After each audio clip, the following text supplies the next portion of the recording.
자, 생각해보세요. 여러분이 태어나서 처음 송사를 겪고 있습니다. 인생에서 한 번 더 겪을지 말지 모르는 그런 송사를 겪고 있는데 여러분의 사건이 소액 사건이랍니다. 그것까지 괜찮아요. 자, 그런데 여러분이 여러분의 사건에서 졌어요. 재판에서 여러분이 패소를 한 거죠. 그런데 이 사건이 소액 재판이기 때문에 이유를 알려주지 않는다는 겁니다. 그러면 억울하시겠어요? 억울하지 않으시겠어요?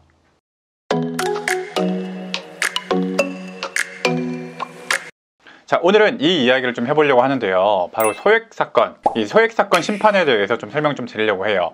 자, 우리가 민사소송 중에서 소액사건이라고 하는 게 있는데 이 소액사건 심판법에 규정이 되어 있어요. 당연히 민사소송이죠. 이 소송 목적의 값이 3천만 원 이하인 사건을 소액사건이라고 하는데 간단히 이해를 하자면은 이런 소액사건의 경우에는 다른 소가가 높은 민사사건들에 비해서 좀 간편하게 소를 제기하고 소송을 수행할 수 있게 하겠다라고 만든 제도가 이 바로 소액사건 심판법입니다. 간편한지는 잘 모르겠어요. 다 비슷비슷하긴 한데 뭐가 다르지 싶으긴 할 텐데 제가 조금 좀 정리를 좀 해드릴게요. 여러분이 수행하실 수 있는 사건 중에서는 이 소송 목적의 값이 3천만 원 이하인 경우, 그런 경우에 소액사건으로 처리된다 라고 보시면 됩니다. 3천만 원이 사실 왜 소액인지는 저도 잘 모르겠어요. 3천만 원 모으려고 하면은 피눈물을 흘리죠. 이 변호사들이나 이 재판장에서 다뤄지는 사건치고 작은 거지 사실 일반인의 입장에서 3천만 원이 결코 작지는 않습니다. 그런데 나의 사건이 소액으로 처리가 된다? 약간 좀 미심쩍은 부분이 있을 수 있습니다. 이 이행공고일정을 통해서 이의를 하지 않고 확정이 되게 되면은 변론기일도 잡히지 않고 확정이 되기 때문에 상당히 좀 빨리 신속하게 재판이 확정되는 이득은 있습니다. 송달 절차나 다른 준비 절차에서는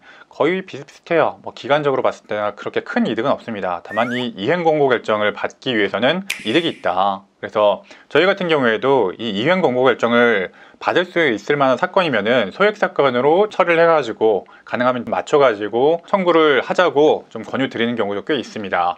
그리고 그 다음 장점으로 얘기하고 있는 거는 형제 자매도 토속 대리인이 될 수가 있다라거나 청구가 이유 없음이 명백한 때에는 변론 없이도 청구를 기각할 수 있다. 청구하는 입장에서는 굉장히 단점이라고 볼 수가 있을 수밖에 없고, 그리고 증인신문에서 약간의 좀 이유가 있고, 사실은 가장 의미가 있는 거는 이거 5번째죠. 이 판결서에 이유 기재를 하지 않을 수 있다. 이유 기재를 하지 않는 게 왜 장점이지? 라고 생각할 수가 있는데 판결서 받아보면은 이런 판결 내용이 있고 판결 이유란 것이 쭉 나와 있어요. 이 판결 이유 부분을 보면은 말 그대로 이 판결의 이유를 알 수 있습니다. 원고 측 주장은 이랬고 입증은 이랬고 피고 측 주장은 이랬고 입증은 이랬고, 그런데 인정되는 사실관계는 이 정도고 재판부가 봤을 때 판결은 이렇다라고 하는 게 이유부 기재가 좀 기재되도록 되어 있습니다. 그거를 기재하지 않아도 되는 게 이 소액사건 심판의 장점이라는 거예요. 왜요?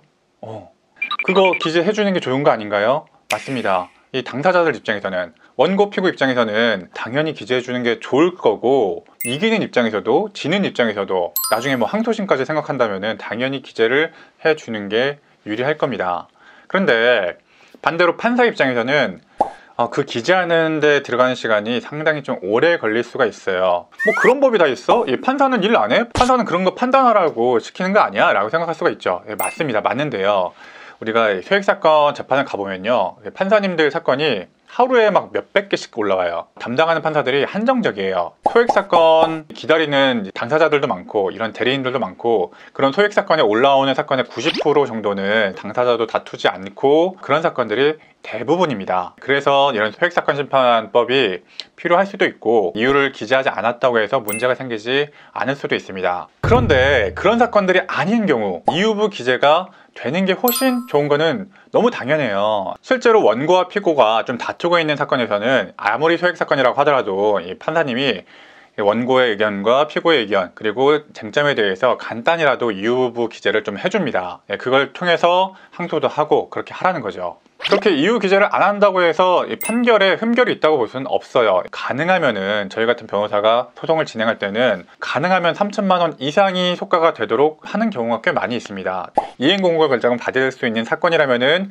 이행공고 결정 받기 위해서 3천만 원 이하로 좀 청구하는 경우가 있긴 한데, 가능하면은 이 이유부 기재를 받기 위해서 이 소가가 좀 3천만 원에 모자라는 그런 액수라고 하더라도 3천만 원에 맞춰가지고 3천만 원, 3,100만 원, 뭐 10만 원 이런 식으로 좀 청구 취지를 낮춰가지고 청구하는 경우도 좀 심심치 않게 있습니다. 대여금이나 뭐 그런 소송 같은 경우에는 청구 액수를 막 늘릴 수는 없잖아요. 뭐 필요한 경우에 뭐 손해배상이라든가 뭐 그런 경우에 이유부 기재를 좀 받기 위해서 3천만 원 이상으로 청구를 하는 경우는 있습니다. 뭐 소액사건 심판법 자체가 필요악이라고 표현할 수도 있고 뭐 필요하다고 볼 수도 있는데 사실 운영의 묘죠. 이 소액사건 심판법으로 절약되는 시간도 있고 그로 인해서 좀 정말 그 판단이 필요한 그 다른 사건들의 판사들의 인력이 좀 집중될 수 있는 그런 뭐 장점은 있고, 너무 불충한 생각이지만 판사님을 늘리면 되는 게 아닐까 싶은 불충한 생각이 조금 들긴 하는데, 어쨌든 이런 소액사건의 경우에는 대부분의 경우에 다툼이 별로 없고 이렇게 이유부 기재를 하지 않는다고 해서 문제가 생긴 경우가 많이 없기 때문에 현재까지는 이렇게 운영이 되어 왔는데, 특별히 당사자들이 다투는 경우에는 좀 이유부의 기재를 어느 정도는 좀 해주는 게 좋지 않을까. 여러분의 입장에서 만약 여러분이 청구를 할 때 좀 이유부의 기재가 좀 필요하고 나중에 좀 억울해지지 않고 싶다라고 한다면은 3천만 원을 좀 넘어가지고 소액사건이 안 되도록 청구를 하는 게, 이런 상황을 좀 애초에 좀 피할 수 있는 그런 장점은 좀 있을 것이다. 좀 이렇게 생각하시면 좋을 것 같고요. 그렇다고 이제 소가를 무작정 늘리라고 말씀드린 건 아니고요. 이런 부분이 있다라는 것을 좀 염두에 두시고 소송을 진행하시면 좋을 것 같습니다. 네. 자, 오늘은 소액사건 심판에 대해서 설명 한번 드렸고요. 오늘 내용이 도움이 되셨다면 구독과 좋아요 한 번씩 눌러주시기 바랍니다. 저는 실전법리를 알려드리는 현면이었습니다.